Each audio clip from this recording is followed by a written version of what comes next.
Good morning, and thank you for coming here. I see many familiar faces. This is unprecedented times for Israel, really historical days. During the last 11 days, Israeli air forces has been attacking in Iran non-stop. And at the same time, in Israel, Iranian missiles have been attacking cities and civilians non-stop. This is a scale of destruction that we have not seen ever before, and Israel is in a state of emergency. Israel is a country that was threatened from day one of its existence 77 years ago. Yet now we are facing direct and deliberate attacks on our civilians. My parents, my friends are in shelters. There are no schools, only essential working places are active, and Israeli people are paying a very heavy price. These are historical days not only for Israel and not only for the Middle East, but to the entire international community. Geostrategic changes are happening in scale and in pace like never before, and especially what we have witnessed last night with President Trump's bold decision, decisive decision, to military attack 3 nuclear facilities in Iran demonstrates once again that the US is the leader of the free world acting against totalitarian regimes. The main message from that historical act and from what we are hearing from many countries since the open of the Rising Lion military campaign is very clear. Under no circumstances can Iran possess nuclear weapon. This is a very strong message, and I will repeat that again. This is our time to take a global stance on it.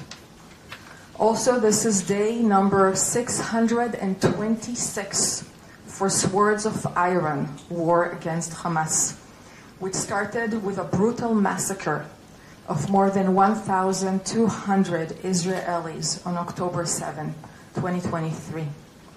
We still fight and we still have, unfortunately, 50 hostages starved and tortured in the tunnels of Hamas in Gaza, and we will not stop until they're all back. There is one thing that we learned in a harsh way from that October 7 attack, and that is when our enemies call to annihilate Israel, we listen to them and we believe them. And this is exactly what is happening today with Iran. The supreme leader of Iran, Khamenei, has been continuously calling for the destruction and annihilation of the state of Israel. Iranian radical Islamist regime had a very clear plan to annihilate the state of Israel, and it included 3 pillars: the nuclear program, the ballistic weapon program, and the terrorist proxies, and I will go over that. I will not go into the long history of negotiations with Iran about the nuclear program, but I will mention that on June 12th, the day before Rising Lion started, there was a decision made by the International Atomic Energy Agency stating that Iran is in non-compliance to its NPT safeguards. It means that Iran is the only country in the world that is having highly enriched uranium for 60%. There is no justification for having that level of highly enriched uranium for peaceful purposes. Now, the amounts of that highly enriched uranium are sufficient for 9 atom bombs. And what is most alarming is that a third of that amount was reached and accelerated only during the last 3 months, which means that there was a very quick running of acceleration of enrichment. Now, what happened during the last 3 months? There were negotiations between the US and Iran, which means that in parallel to those negotiations, Iran was actually accelerating its nuclear enrichment and weaponization plans. The second part is the ballistic missile program. Iran is already having thousands of missiles, and we know because we feel them now every day. But on top of that, they had a plan to accelerate to have 10,000 missiles within 3 years until 2027. It means that they were going into massive build-up, into really drastic increase of production. Now what we're seeing today in Israel are missiles with 200 and 500 tons of explosive. This is like, imagine bus full of explosive flying into a city center. This is what we're experiencing right now. And this is an existential threat for Israel. We are such a small country, much smaller than Taiwan. To have that type of threat with 10,000 missiles being built against us is something that no country in the world can have. The third pillar of the plan of annihilation by Iran was the terrorist proxies, and you all know their names by now: Hamas, Houthis, Hezbollah. They have been financing, training, guiding them, providing weapons. We know that the mastermind before October 7 was really Iran, and the executor was actually Hamas. Now what Iran planned for 2027 was to activate a ring of fire around Israel, having the same model that we saw on October 7, which means ground invasion from multiple fronts in addition to missile attack. Again, this is something that is existential threat to us. So what we have seen during the last few months is something that we have not seen in the last 2 decades. And that is a very fast running forward in both nuclear and ballistic missiles. So the decision, knowing all of that, was very clear. And we had no other choice. For us, defending our country is something that we must do, and we needed to act on time before it's too late, before they have a nuclear atomic bomb. For us, this is an act of self-defense, and we must do it to secure our future. Now, the aim of Rising Lion is very clearly stated. We are to neutralize the nuclear and the ballistic missile program. We need to roll back the threat so we will no longer have an existential, immediate threat. And I want to get you a little bit behind our line of thoughts when we're going into the military choosing of the targets. And of that, and I can share with you later, I know it's a bit small, but perhaps you can see. This is the various stages of a nuclear process. It is not easy or simple to assess a nuclear warhead. It requires a lot of research, R&D. It requires enrichment, material, mining, weaponization, minimizing everything, storage. All of that process is a very complicated one. And what we are now doing is we are going against processes, facilities that are in all of those stages. It means military facilities. It means critical components of nuclear process, key individuals, both in the military leaders and scientific leaders, and all the infrastructure that is associated with Iran's ballistic missiles program. We are performing a very focused and strong targeted attacks, and we're doing our utmost to not harm civilians. We give announcements before, if possible. What Israel did and is continuing to do as we speak here today is very significant to delay the possibility of Iran having a nuclear bomb. But the US involvement was critically needed. And we thank President Trump for leading US military action last night and removing an immediate existential threat and making the entire world safer from nuclear weapon.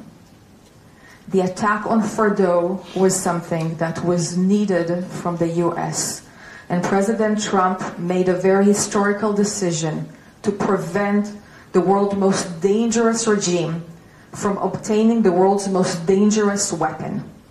This will never be forgotten. I'm not going to repeat on messages that we all heard directly from President Trump and Prime Minister Netanyahu in their statements, but I will say that it is very obvious that the communication and coordination between the US and Israel was very close. Both share the same vision of peace through strength, and they both bring us to a pivotal moment that we're now standing at. I want to make it clear that we are not done yet. There are still military targets, and we are not going to stop until we're going to achieve the fully military aims that we have set for ourselves for this military campaign. Israel is committed to achieve its endgame, and it's going to require more time, as much time as necessary to accomplish the quality of those targets. And we're all hearing the concerns of many people about escalation. So I would like to refer to that and say, we are really on a crossroad. And this is an opportunity for a safer and more stable Middle East. Perhaps this is the one time where we can actually make this region positively contribute to global security. Preventing a tyranny, an extremist Iranian regime, from continuing to destabilize and take an action, terrorist action, against the region and against the world is something that we are all in the free world should really support and stand by. And we hear that. We hear that from President Trump, from G7 leaders, European leaders, like-minded countries. They all make it very clear in their statements. Under no circumstances will Iran be allowed to possess nuclear weapons. This is a shared responsibility. We all need to make sure that Iran is enforced to change its behavior and make this a new reality. I would like to mention two more issues and then I will open for Q&A. The first is about the people back home in Israel. And there are 10 million people living in my country, a very small country. We're facing deliberate Iranian attacks on our civilians. They're attacking a hospital, they attack a mosque, they attack Jewish, Christian, and Muslim communities, Israeli people, foreign people, regardless. This is a deliberate attack. We already have 24 casualties, people who paid with their lives. Thousands are injured. Thousands lost their homes. We need, and we know in Israel, we understand that in order to achieve victory, we need a strong and resilient home front. And we have been preparing this for years. People in Israel know exactly what to do when the sirens are heard and the alarms are off. And they know to go to shelters and safe rooms which are available in every apartment and in every building. Yes, we do have advanced technologies, and you see them. They give us multi-layered air defense, Iron Dome, David Sling, Arrow. We have the US systems. These are giving a lot of protection and they have high interception rates, but they are not 100% proof. And we still do not have complete protection. So we do have a small number of missiles that have been managed to penetrate and to hit civilians. And this is where we're seeing the spirit of the Israelis. The resilience, the community, the solidarity. Israeli people do not want to be at war. If there is any doubt about it, I want to make it really clear. We are such a minority Jewish country. There are only 15 million Jews all around the world, 7.5 million Jews in Israel. And all we want to do is to live in peace and security so my children and all of our future generation will be able to have a prosperous and quiet life. This is something that I think we and Taiwanese people are sharing together. What we do is defend ourselves. My last point for today is really about the cognitive war that we're seeing all around us, and I think that there is a very high awareness for that specifically in Taiwan. I'm saying this because I see my country getting a lot of criticism and the international media for being too aggressive. And I saw that also here in Taiwan. This is coming, I think, from those who don't fully understand the Middle East power dynamics and culture and history. And I want to specifically say about this case of Iran, what is the alternative? We are dealing with a regime that is radical Islamism. It's a dictatorship.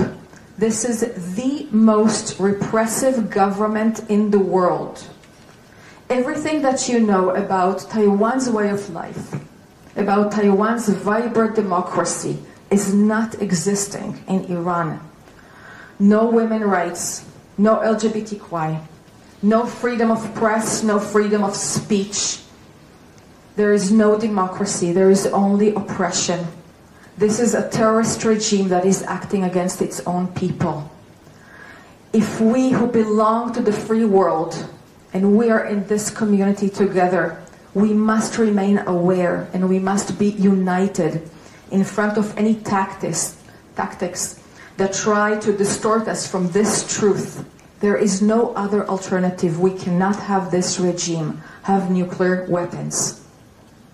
And I see these efforts to divert and manipulate our intentions in AI-generated images and videos that show my country being defeated and being aggressive. And I want to really ask you, please be cautious when you notice those. Please follow us and know that our office is here and open. We have social media we're sharing, and we're very much available to provide the correct information. And we have a line of experts that are willing to talk and give some more information. So please, let's cooperate on that together. Thank you. I can take quick Q&A if you would like.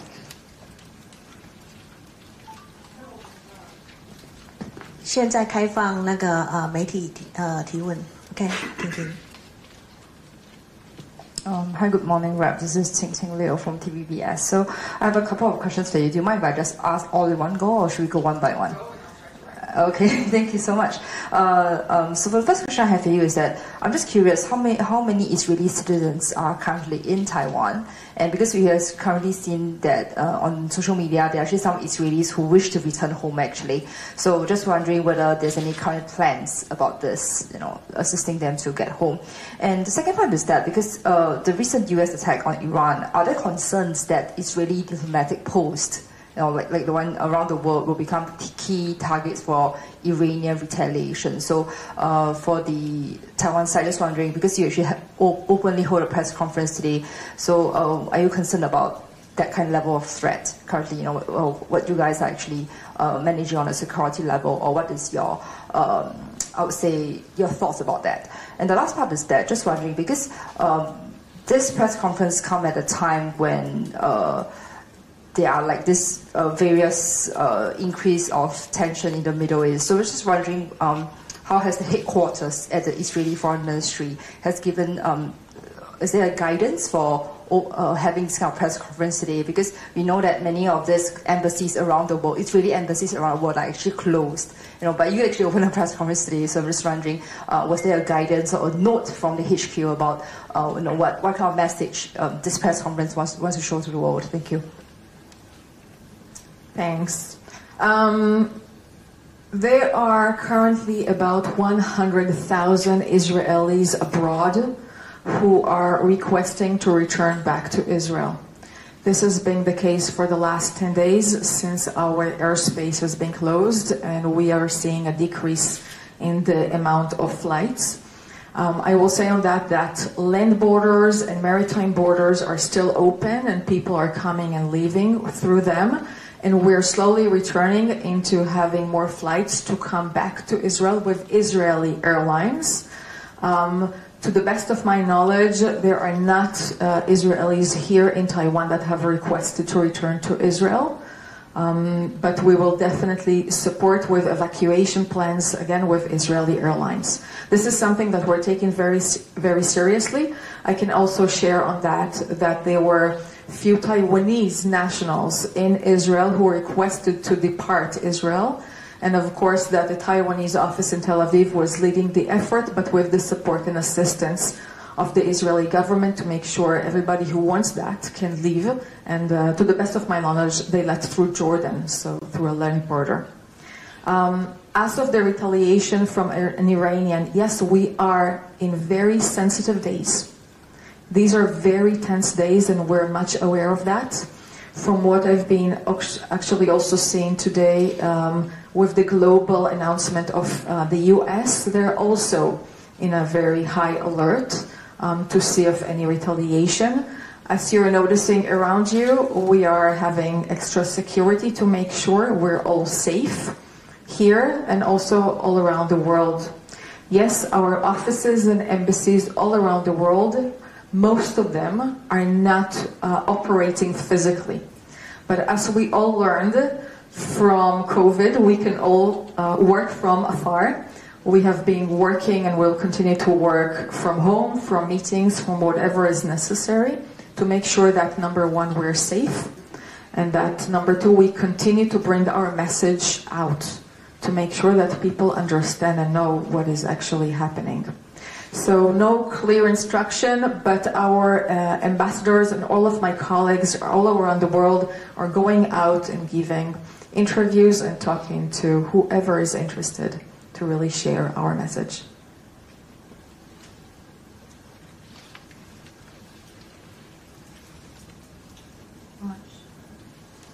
When you live with the writers.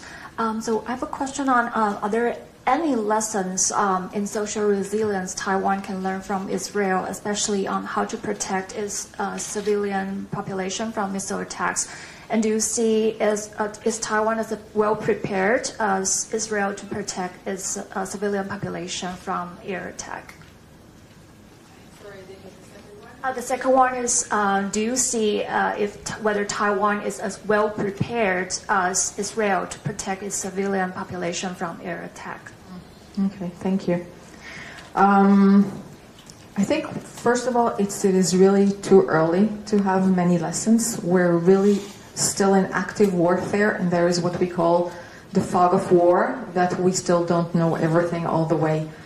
But really the lessons about how to defend your people and how to make sure that civilians are protected is something we have been doing for many years with shelters and safe rooms inside of apartments. I will maybe try to equivalent that to the earthquake awareness and preparation that there is here in Taiwan. People have alerts. We receive the alerts on our phones. People know exactly what they're supposed to do when there is an earthquake, and they act accordingly. This is done from schools, from children. They're being educated to that. And you have very good standard for building to make sure that they will not collapse and that they will stand. So the same standard has been in Israel for more than 30 years now about safe rooms. Since unfortunately this is not the first time that we're seeing missiles attacks, I can share personally, I was in 1991 during the first Gulf War when we had missile attacks coming from Iraq towards Israel, and we were all in safe rooms. Back then, it was updated into the criteria of buildings. I think that we always have what to learn, and we always have how to improve. and how to bring awareness for the people to make sure that they are, after 11 days, they continue to keep the same standards and they go to the shelter, although it's happening 3 times at night and they're not sleeping and they're tired of that. Perhaps one more thing that we can see lessons is how Israel is being assisting to foreign nationals in Israel during emergency. This is something very important for many countries. We see that. Each country is really caring and worried about their own nationals. And we are taking that very closely into heart and facilitating as much as possible, including information and physical assistance. Perhaps this is something that we can also share. As for Taiwan, I see that there is a lot of awareness, willingness, and actual work. During my last 2 years here, I've been noticing many drills that have been going on, and I think that there is a concentrated effort to improve on preparation. Yeah.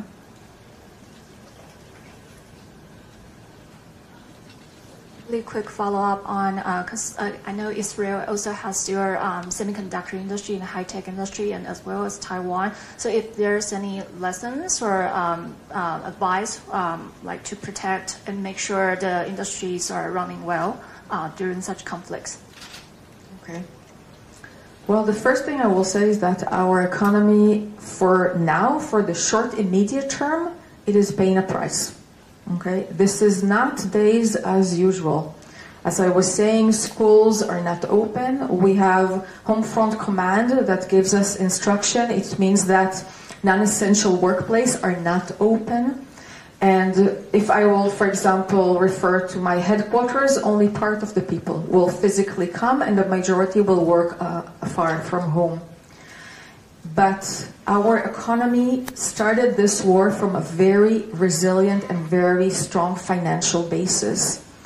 Our national debt is low, relatively low, only 68%. We have a very strong and resilient policy and market. And we see from previous events, previous wars and military rounds, that it takes us quite short time to rebalance and actually to have a boom economy after that. So the innovation and technologies that we are now seeing being active on the military necessity will later on will have the civilian interpretation for them. And this is exactly why we see the large amount of investments in Israel now during the war. The first quarter of this year, 2025, was the highest in foreign investments that we had. This is a show of really strong support and belief in the Israeli system. Maybe this is to say, come and invest in Israel. But I also want to say, I was talking about this pivotal historical moment we're standing at, of really all opportunities in the Middle East can change. And when we're looking on that, we're actually looking also on trade relations with our newly neighbors. Because we're really hoping for trade relations not only with Asia, with Taiwan, with Europe, with the United States, but also in our region. Trade, communication, tourism, innovation, if we will have that in the Middle East, then peace and stability will bring prosperity also. And this is really in our reach. So I think that that optimism is something that, even if there are short-term prices, for the medium-term, long-term, they're all worth it. 好，那我们还有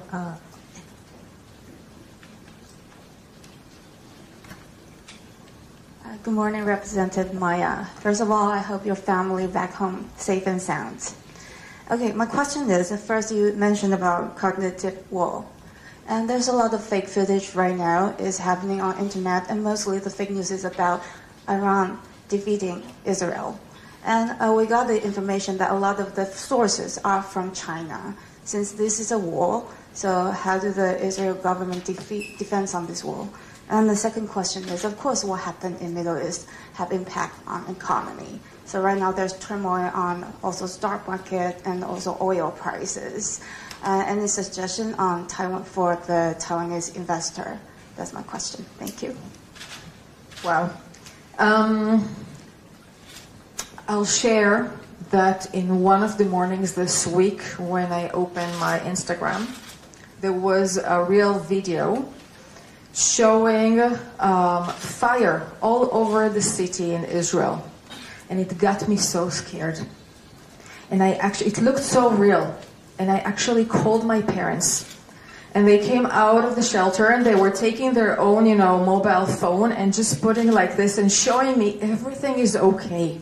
There is nothing like that fire happening in reality. And I think that was the moment when it dropped me, how severe this cognitive war is becoming with AI-generated images and videos. We do not know what is true and what is not. And it is very difficult to observe that. Yes, you are correct that there are new narratives that are coming from certain countries. We are following that. We can take care of that in Israel. I think this is the responsibility of each country to make sure how people are educated and they know to differentiate. And I think that it was Fact Check here in Taiwan that was doing a good job on that day to really target some of those images. Perhaps it's an opportunity to say some more things about China, because their posture in the Middle East is something that we are seeing, of course.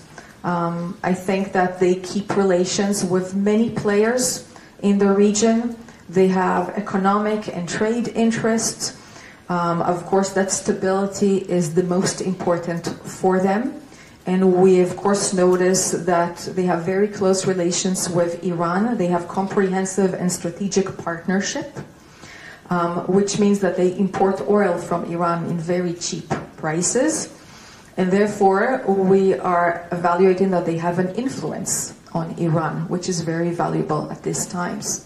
So although we are not seeing eye to eye on everything, we really think that it is extremely important to keep on talking. Only last week, we had a phone call between my foreign minister and Wang Yi, China's foreign minister. And these open lines of communication is something that we will continue to have. About the oil prices, I'm not an expert. I can share with you that the stock market in Israel is skyrocketing. It is very high and doing very good. So perhaps investors in Israel know something that I do not know. I'm not an expert on that. We are seeing the prices of the oil, of course. So far, the last I checked, it was $77. So a moderate increase. We're definitely following and hearing that. And I think this is something that needs to be really united by most countries to make sure that there is not an intended deliberate harm by Iran to the global economy. I think this is something that will damage all of us, and we need to make sure that it's not going to happen.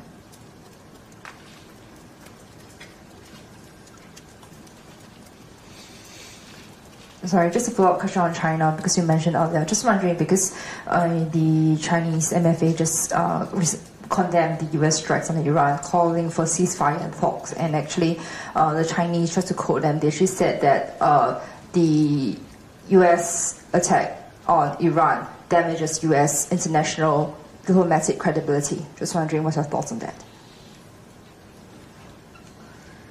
Well, I will let my American colleagues also comment on that later, if they would like. I will say that from our side, and I think that this is something that is really shared, but everyone who do not want to see extremist totalitarian regimes in our world, we need to be united on this. And I think this is what we have seen President Trump really leading this and making sure that we will weaken Iran and we will make sure that they will not possess nuclear weapons.